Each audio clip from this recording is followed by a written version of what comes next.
자, 제5장 시작하도록 하겠습니다. 전선로의 특성, 전선로, 가공전선로, 지중전선로가 있죠. 전선로, 가공전선로. 가공전선의 구비조건은 도전율, 가효성, 강도, 내식성, 허용전류, 전압강하, 이거 다 중요하죠. 그 다음에 저항 작고 내구성이 있어야 되고, 가볍고, 가선이 쉬워야 되고, 쉬울 것이죠. 그 다음에 가격 쌓아야 되겠죠, 일반적으로.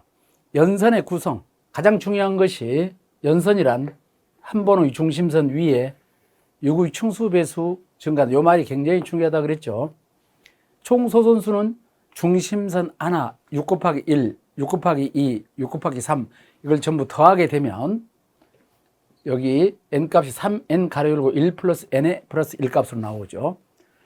바깥지름은 2n 층수에다가 1을 하고 그 다음에 중심선 하나를 더해서 총 지름을 말하고 그 다음에 직경 딜을 하면 돼. 연선이라고 하는 것은 중심선이 하나가 있고 1층에가 6의 층수 배수니까 6개가 들어가고 2층에가 6의 층수 배수니까 12개가 들어가죠. 이렇게. 그러면은 우리가 이제 연선의 바깥지름이라고 하는 말은 여기서부터 여기까지가 바깥지름이죠. 그럼 여기 D는 요 한 개의 소선 지름이 소문자 D라고 했을 때 여기서 약간 직선을 그어보면 하나, 둘, 셋, 넷, 5개 정도가 나오잖아요. 그럼 여기 중심선 하나에다가 여기 층수가 1층, 2층이잖아요. 그래서 2n, 층수 곱하기 2죠. 층수 곱하기 2, 층수에다가 곱하기 2개, 여기 하나 있고, 여기가 있고, 여기 있고, 여기 있잖아요. 이 값에다가 D를 하게 되면 연선의 바깥지름이 나오게 된다는 뜻이죠. 소선, 총 소선수는 여기 하나 더하기, 6개 더하기, 12개 더하기, 요거 한 것 뿐이죠. 그 다음에 연선의 총 단면적은 뭐 4분의 파이 D 제곱으로 계산하든, 파이 R 제곱으로 계산하든, 뭐로 계산하든 상관이 없는데, 공칭 단면적으로 하죠.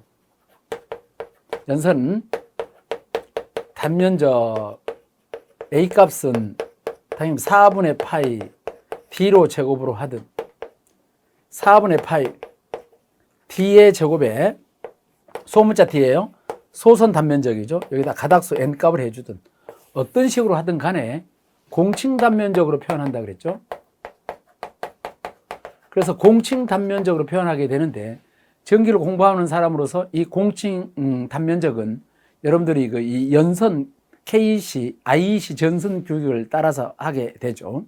그래서 2.5, 그 다음에 4, 6, 10, 16, 그 다음에 25, 35, 50, 70, 그 다음에 95, 120 이렇게 그 순서를 알고 계시는 게 더 낫겠죠. 물론 문제를 풀 때는 주어질 수도 있겠지만은 주어지지 않으면은 그걸 알아서 풀어야 된다는 뜻이에요. 그래서 연선의 구성, 필기에서 공부했던 내용 그대로 가지고 오시면 될 것 같습니다. 다음에 강심 알루미늄 전선이죠. 보통 우리가 송전선으로 사용하는 것은 ACSR을 사용하고 있으니까 ACSR은 우리가 이제 경동 연선에 비해서 일반적으로 직경이 ACSR이죠.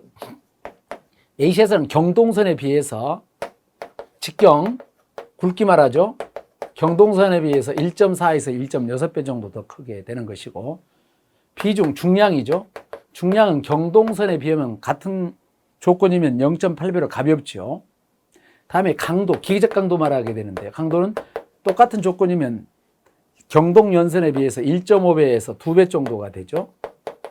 그래서 ACSR이 경동연선에 비해서 더 유리하다는 거 기억해 두시고요. 그 다음에 이제 불리하다고 생각되는 것은 퍼센트 도전율이 좀 다르죠.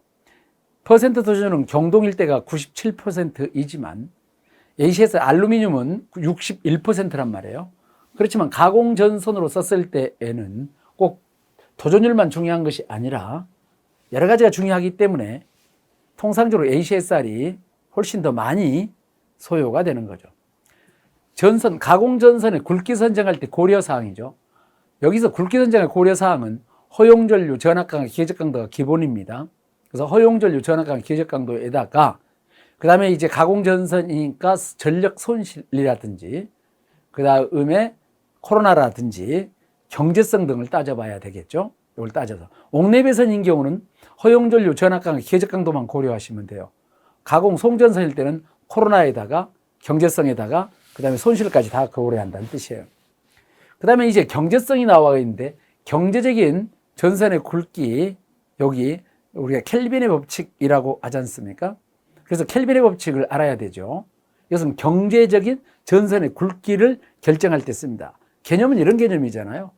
원래 이제 전선을 설치하고 유지하고 보수하고 할 때 들어가는 비용이 있어요. 감가상각비 등. 그때 들어가는 비용을 금액으로 환산하고요. 그 다음에 전력 손실을 금액으로 또 환산하게 되는 거죠. 전력 손실, 전류 밀도와 연관되지 않습니까? 이때 그 전력 손실 값하고 그게 들어가는 비용하고 전선을 유지할 때 들어가는 비용하고 두 개를 이제 같았을 때가 가장 경제적인 전선의 굵기라고 하는데, 그걸 증명한 사람이 켈빈이기 때문에 켈빈 법칙이라고도 하게 되는데, 여기 수식이 나와 있단 말이에요. 필기 공부할 때는 수식까지 안 외웠거든, 실은. 그냥 경제적인 전선의 굵기는 켈빈의 법칙이다, 여기까지만 했죠. 근데 실기 공부할 때는 이 수식을 좀 알아둘 필요가 있는데, 우리가 보려고 하는 시험이 전기산업기사나 전기기사인데요. 우리가 보려고 하는 시험 문제는 이 수식을 이용해가지고 경제적인 전선 굵기를 계산하는 문제는 지금부터 한 3, 40년 전쯤 아주 옛날에 우리들이 시험 문제 볼 때에는 실은 나왔어요. 그러나 지금 현재 여러분들이 시험 문제 볼 때에는 아마 여기 이 수식을 이용해서 계산하는 문제는 거의 안 나올 겁니다. 결론적으로 우리가 필기 공부할 때처럼 경제적인 송전선 굵기를 결정할 때는 켈빈 법칙을 이용한다. 이 말의 의미만 기억해 두시면 어렵지 않습니다. 이 정도 수준에서 공부하자 그런 얘기죠. 그 다음에 이제 2도, 전선의 2도는 지금 수식 하나만 적혀 있는데요. 고저차가 같은 고저차였을 때가 있고 고저차가 생겼을 때가 두 가지가 있어요.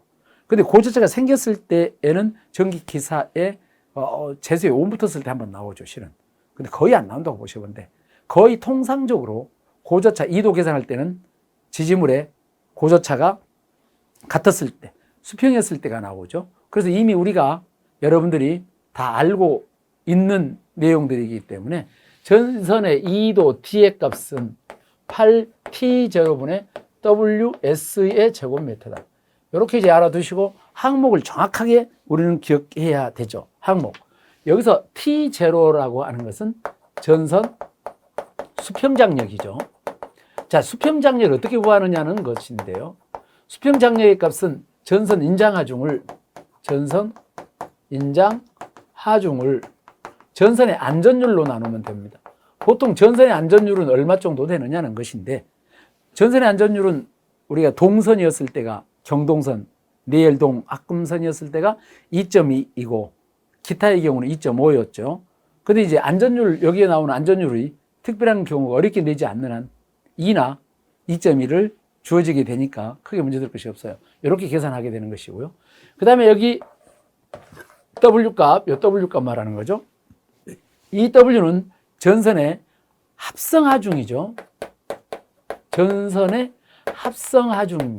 하중이죠, 하중. W값은 W1의 제곱 더하기 W2의 제곱이죠. 이렇게 전선의 합성하중. 여기 W1이라고 하는 말은 W1과 W2가 있는데, W1이라는 말은 전선의 수직하중을 말하는 것이었고, 그 다음에 W2라는 말은 수평하중을 말했었습니다. 자, 실기시험을 공부하기 위해서는 여기 하중은 좀 더 자세하게 알아야 되죠. 여기 수직 하중에 해당되는 것은 자기 중량 킬로그램 퍼 미터, 자기 중량하고 빙설 하중이죠. 빙설의 하중을 우리가 킬로그램 퍼 이것도 미터 값입니다. 여기 빙설의 하중 값인데, 빙설의 하중 WI 값은 0.017 가로 열고 D 플러스 6. 원래 이제 이렇게 수식이 되어 있는데, 이제 요 수식까지 외우면 좋겠지만 이걸 이용하여 관련도 문제, 우리가 문제를 푸는 문제는 거의 없습니다. 그래서 빙설의 하중까지 있더라 하는 정도까지는 기억을 하셔야 되는데 이때 빙설이 필기 공부할 때 어떤 빙설이었냐면 비중이 0.9 그다음에 두께가 6mm가 균일하게 부착되었을 때 말하죠. 요거 이제 꼭 기억하셔야 되죠. 그다음에 여기 수평하중이 있었습니다. 수평하중은 다른 말로 말하면 어떤 것이냐면 풍합이었잖아요. 풍합하중. 풍합하중 말합니다. 풍합에 의한 하중이 바로 여기에 일반적으로 말하는 수평하중이죠. 풍합하중은 계산할 줄 알아야 되죠. W의 값 이거 P, K, D 곱하기 10의 마이너스 3승값 킬로그램 퍼 미터. 이때 여기 P가 풍합이죠. P가 킬로그램 퍼 미터의 제곱. 풍압을 말하는 풍압과 풍합하중이 다른 겁니다.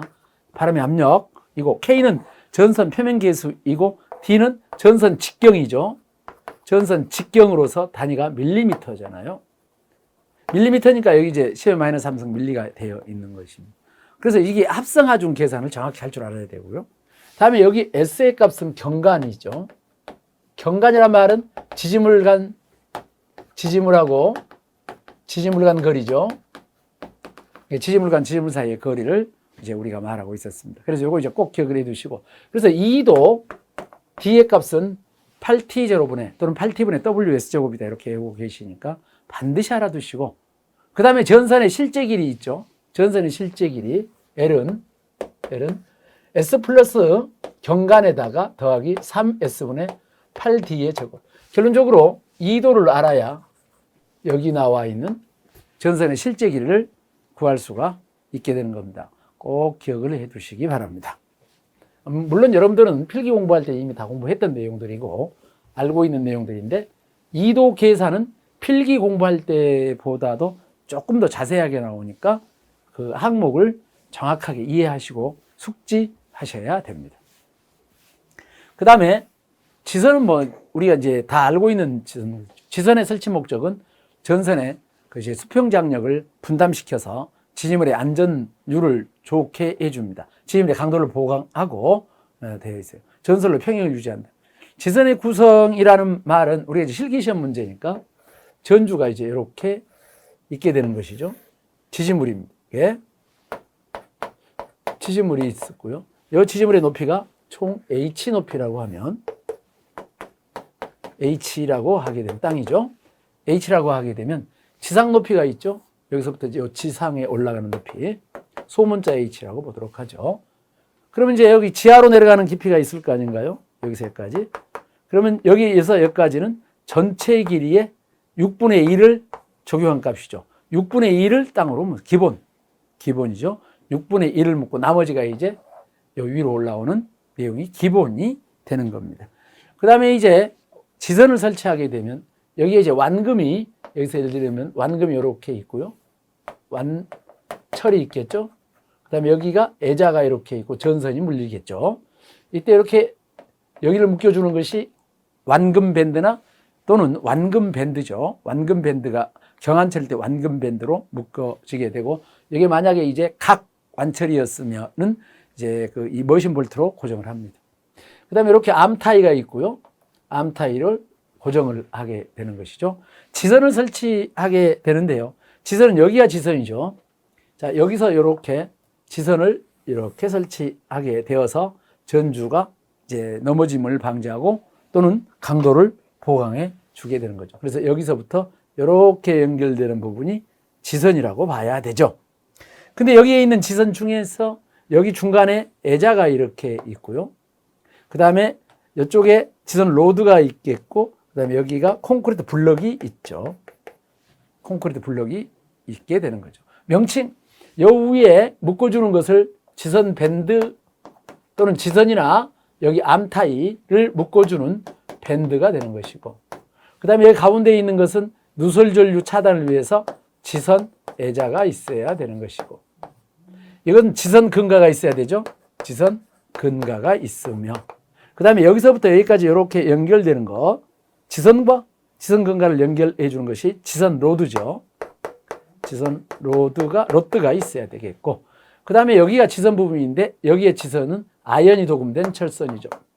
지선, 이것은 아연 도금되어 있는 철선으로 이루어져 있죠. 그러면 지선의 구성 요소는 뭐가 있어야 됩니까? 지선 밴드, 지선 아연이 도금된 철선, 지선 의자, 지선 로드, 지선 근가 이렇게 구성이 되어 있습니다. 이해가시죠? 이때 기본적인 내용은 여기서부터 여기까지 거리는 통상적으로 얼마 정도 거리냐면은 여기까지 2분의 h 정도, 2분의 h 정도가 되는 것이고요. 이해가셨죠? 이때 지면 사이에 각도가 존재하죠. 이렇게 세타 각도가 존재합니다. 세타의 각도가 존재하게 되죠. 이렇게 이제 되어 있고요. 그 다음에 여기 지선 로드는 지중에서부터 지표상 얼마까지냐면 여기서까지 거리죠. 요 거리가 기준상에는 30cm까지는 했으니까 최소한 30cm를 넘어야 되죠. 통상적으로 외우실 때는 여기서 30cm에서 60cm라고 외우시면 돼요. 그래서 이거 지선 로드가 여기서부터 여기까지. 여기는 지선 로드는 뭐로 되어 있냐면 아연이 도금된 철봉으로 되어 있죠. 아연이 도금되어 있는 철봉으로 되어 있습니다. 이렇게 되어 있죠. 이거 이제 알아두시라는 거고. 그래서 이제 여기 지선에 구성하는 요소들이고요. 여러분들이 다 알다시피 여기 지선이 있었어요. 요거. 지선은 다 외우다시피 지선의 굵기가 2.6mm 이상 아연이 도금된 철선을 3가닥 이상으로 한다. 3가닥 이상으로 하고 안전율은 2.5, 최저 인장 가중은 4.31kN. 그거 다 외워야 되잖아요. 다시 하면 지선 여기 다 적혀 있죠. 2.6mm 이상 철선 3가닥으로 한다. 안전율 2.5다. 최저 인장 가중은 4.3이다. 이렇게 지선에 대해서 이제 공부를 필기 공부에서 다 알고 있는 내용들이죠. 지선의 종류가 지금 여러 가지 지선들이 있습니다. 이렇게 생긴 것이 보통 지선이죠. 일반적으로 사용하는 지선. 수평지선이라고 하는 것은 여기 전조하고 지선 사이에 여기가 도로라든지 하천 등이 있어서 보통 지선을 설치할 수 없을 때 수평으로 연장해 가서 지선을 꼽는 것이 수평지선이고요. 공동지선은 이 하나의 지지물하고 다음 지지물 사이 거리가 비교적 좁아요. 좁아서 보통 지선을 설치할 수 없으니까 수평지선을 만들게 되는 것이죠. 그 다음에 궁지선이란 말은 여기 지선을 설치할 장소가 협소하거나 큰 장력을 필요로 하지 않을 때 쓰는 것이 궁지선이고, 궁지선은 A형 궁지선과 R형 궁지선이 있습니다. 여기 B형이 아니고 R형입니다. R형 궁지선. A형과 R형이에요. R형. A형과 R형 궁지선이 있습니다.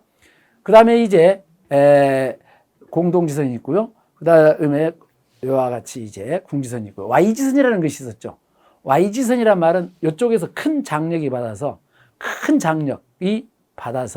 여기 완철이 한 개만 있는 것이 아니라 여러 개 있는 거예요. 다단의 완철이나 또는 큰 장력이 필요로 할 때는 Y자 모양으로 지선을 설치하는 것이 Y지선이죠. 지주는 지선을 설치할 수 없으니까 반대쪽에다가 지주를 설치하게 되는 것입니다. 이렇게. 그 다음에 이제 지선이 받는 장력이 있어요. 지선이 받는 장력이, 자, 그림상에 지금 이렇게 되어 있는데, 그림을 조금 더 다르게 그려보도록 하죠. 이렇게 이제 지선이 되어 있으면, 이렇게 지선이 되어 있죠. 자, 이렇게 지선이 되어 있으면, 여기에 전주에서 이쪽 방향으로 힘을 받는 거예요.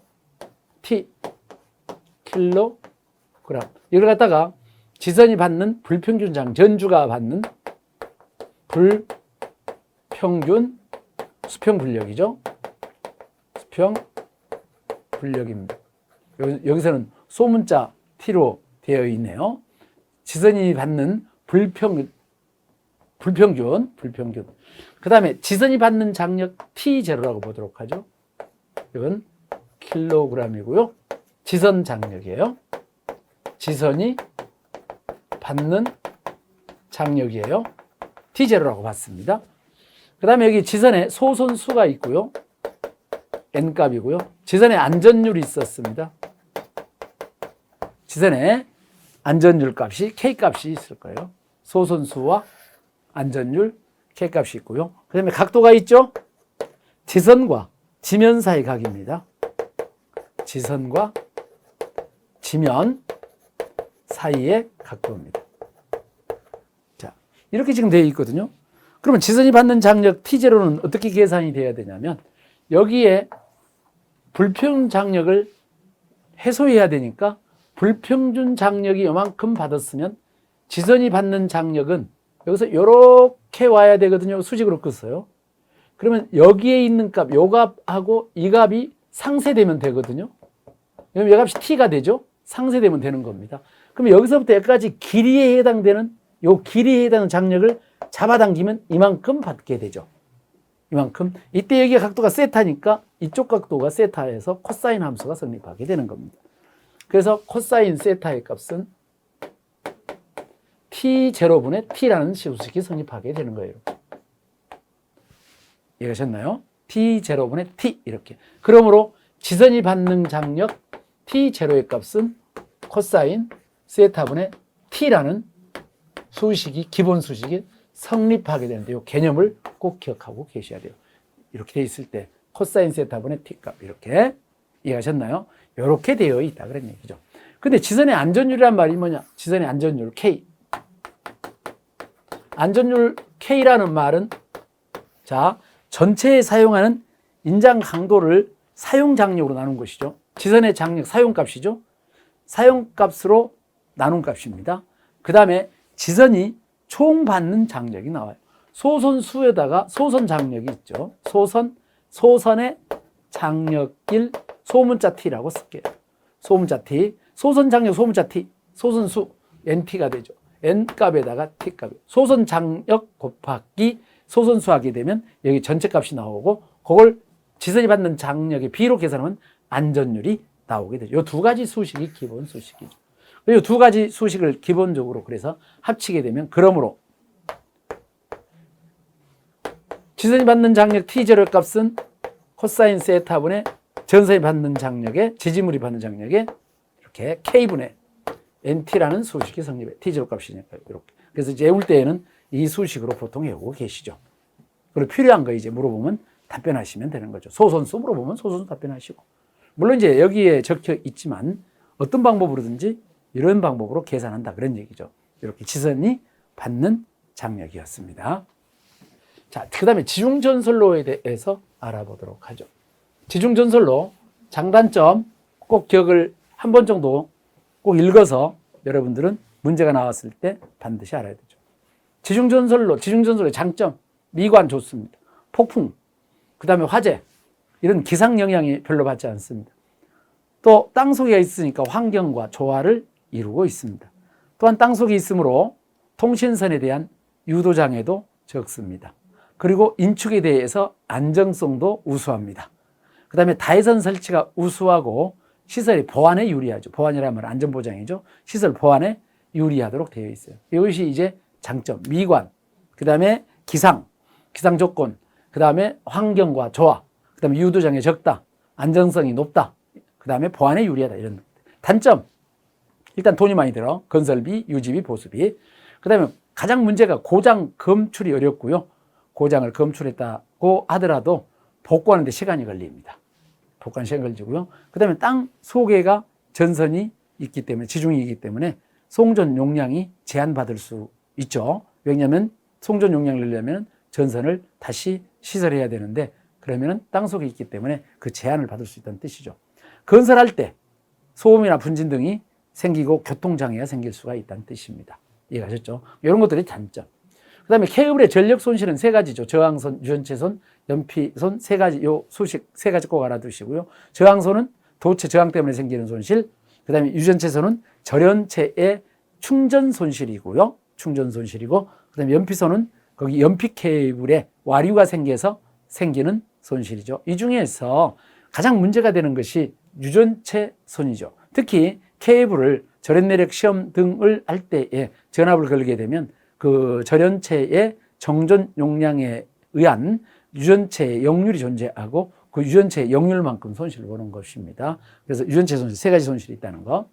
전력 케이블의 고장은 앞쪽에서도 이제 한번 우리가 했었잖아요. 머리루법. 고장 추정이 이제 탄젠트 델타를 이용하는, 그래서 유전체 역률을 측정하는 방법이 있고, 실링 브릿지, 누설전류를 측정하는 것이 바로 이제 그 머레이루법이에요. 수색은 머레이루법이 일선 지락이나 단락. 그 다음에 이런 걸 수색할 때 머레이루법이고요. 정전 용량이나 이런 것들은 단선 고장이고요. 그 다음에 수색 코일이나 펄스에 해당되는 것들은 고장 지점을 수색하는 것들이었습니다. 그렇게 크게 어려운 부분은 없죠.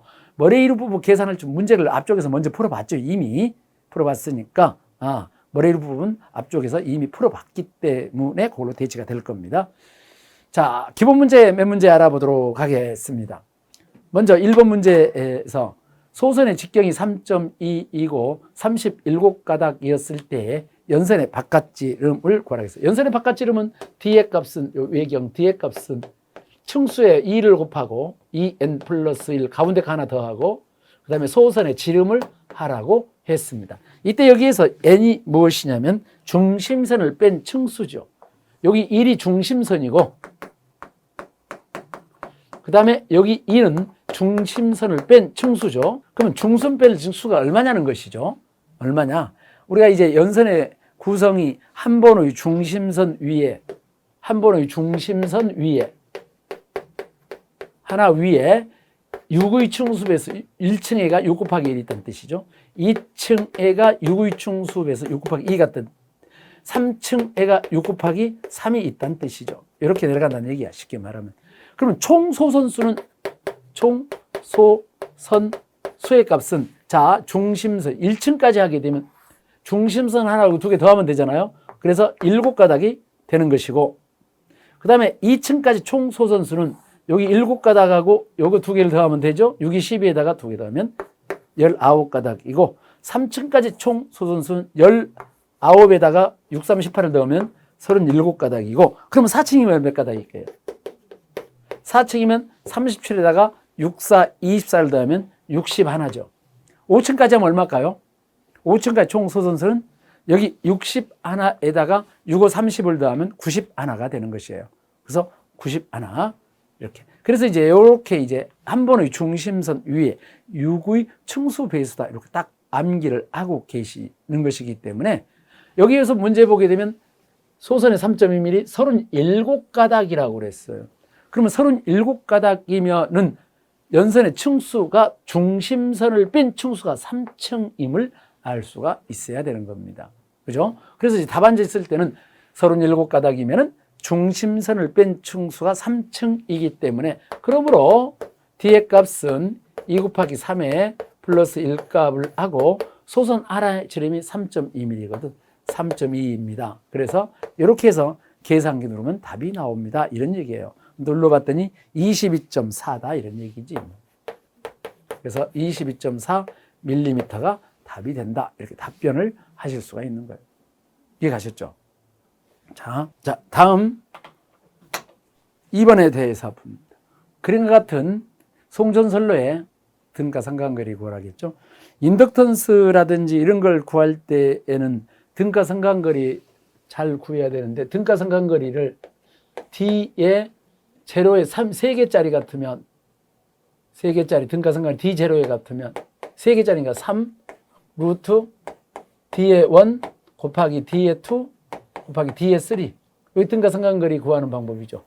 만약에 6개짜리는 6 루트하고 이렇게 등가 상관거리를 구하는 방법이에요. 그러면 등가 상관거리를 구하라고 했으니까 자 여기에 선이 여기가 물려 여기 끄트머리 물려 있고 여기 끄트머리 물려 있고 끄트머리 물려 여기 있다고 가정해봐. 선이 이렇게 있다고 가정해. 물론 선이 여기서 물려서 애자가 있고 여기에 물려 있고요. 애자가 있고 여기에 물려 있고요. 애자가 있고 여기에 물려 있죠. 이렇게. 그러면 등가 상관거리는 여기서부터 여기까지 거리를 D의 1 여기서부터 여기까지 거리가 D의 2 그다음에 이 전선과 여기의 전선이 D3 이렇게 될 거 아닙니까? 그러면 D1, D2, D3가 나오게 되죠.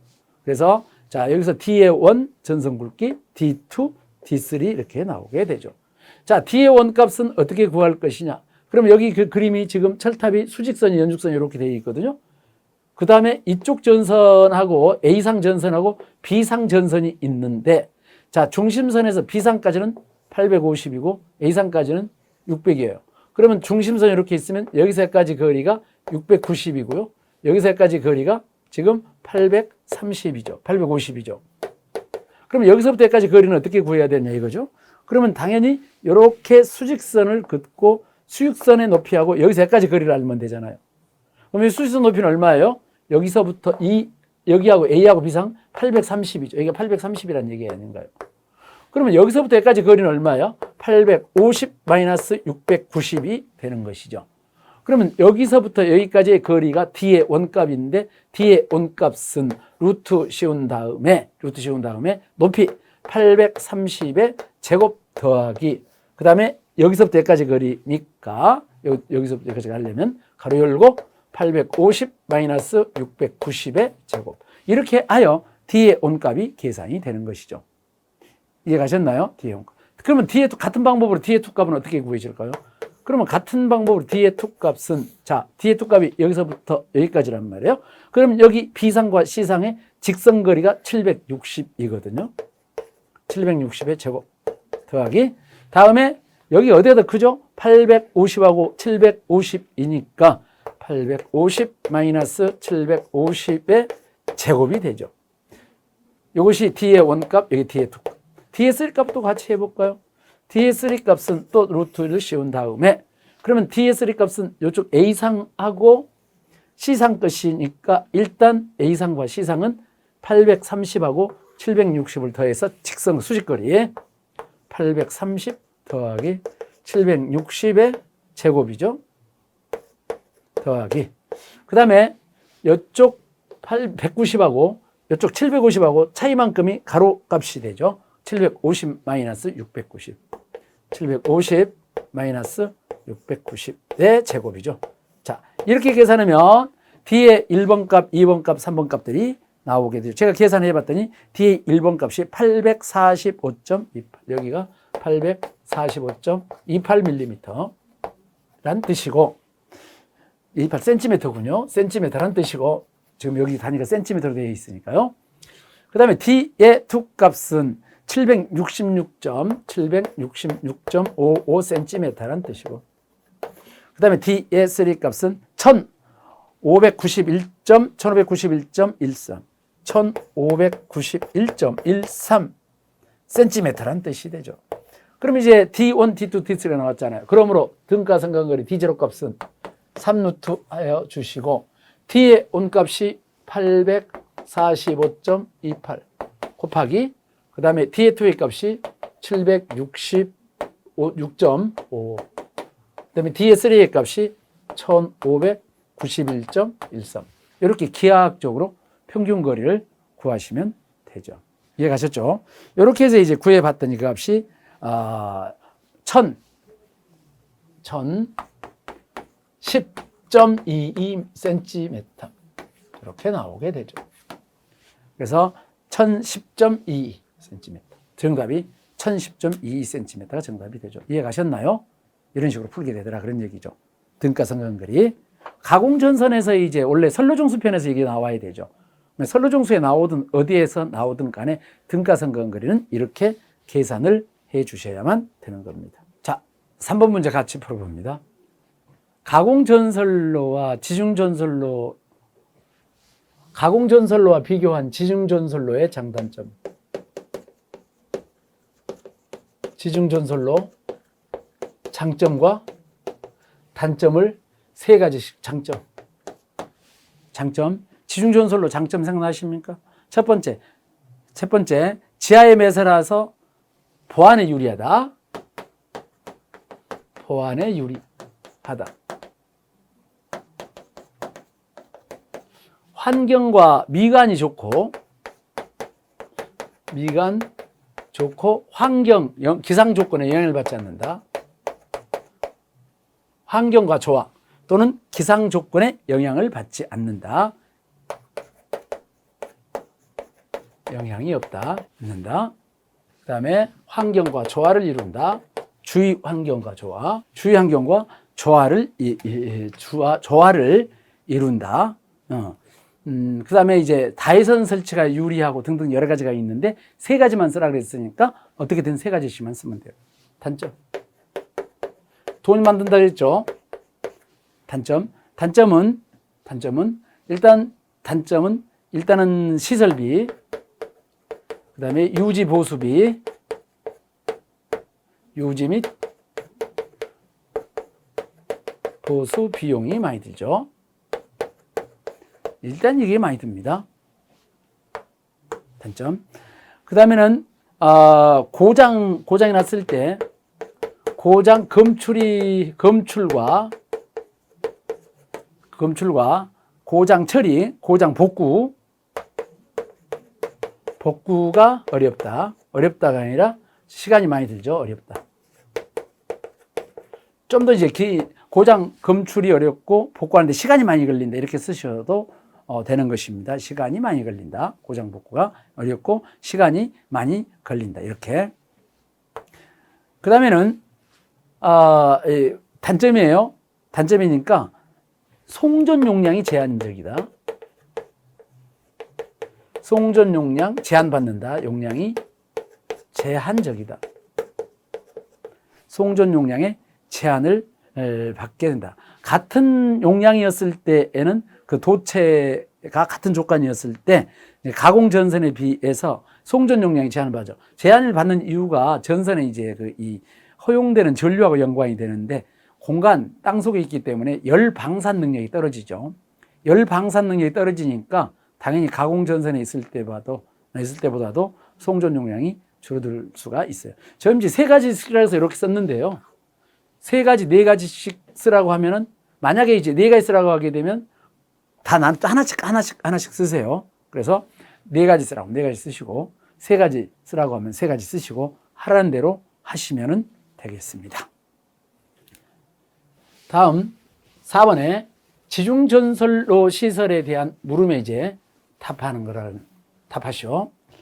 여기는 뭐 당연히 우리가 알고 있는 내용들이죠. 먼저 지중전선로 1번. 지중전선은 어떤 방식에 의해서 시설하는지 세 가지. 직매식 또는 직접 매설식, 관로식 또는 관로 인입식, 암거식 또는 암거 대신에 전력구식 또는 공동구식 다 맞습니다. 암거식, 전력구, 공동구 다 맞습니다. 두 번째 문제.